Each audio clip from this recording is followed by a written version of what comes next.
Am I the asshole for going no contact with my family and my husband's family because they had my baby shower without me? This situation happened right after the height of COVID in August of 2020. 1, my husband worked in a hospital with active COVID patients. 2, all of my in-laws were high risk for contracting COVID. 3, at the time, pregnancy didn't make you high risk. We were still learning about the disease. Now I believe it does, not sure. 4, if I were to have a baby shower, it would be towards the end of my pregnancy because that's when I would feel comfortable that the likelihood of a miscarriage is lower. COVID was pretty rough on all of us. At that time, I had a 3-year-old and I was pregnant with really, really bad nausea, as well as aches and pains that seemed never ending.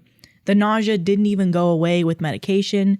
I did my best to stop it and just continued life as normal as possible, even though we were stuck inside and all of our activities were no longer happening. My husband, as I mentioned, worked in a hospital. He dealt with COVID patients. Because of this, we were extremely careful. When he came home, he would remove his clothes and shoes in the garage. He would immediately put them in the washing machine. He would bathe in our downstairs bathroom and then would come up to see us. We would sanitize and wear masks when necessary.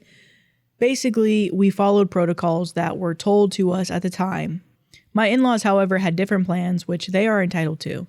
They didn't quarantine, they didn't socially distance, they shared masks and had large gatherings at their houses, one of which was a wedding in their backyard. I didn't want to go, but my husband convinced me. We wore masks, social distance, and didn't go inside the house. I will admit I was angry because I was told everyone would be wearing masks except the bride and groom, but no one did. I maintained my distance and I told myself I'm not doing that again.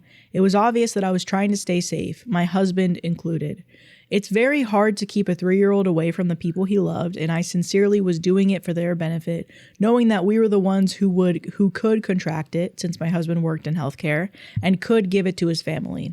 One of my sister-in-laws kept telling me that she would see us in a few weeks, and I was confused at that at first, but didn't think much of it because I was too nauseous and tired and dealing with my toddler to try and decipher what that meant. When it came closer to the date, I had a feeling that she was throwing me a baby shower.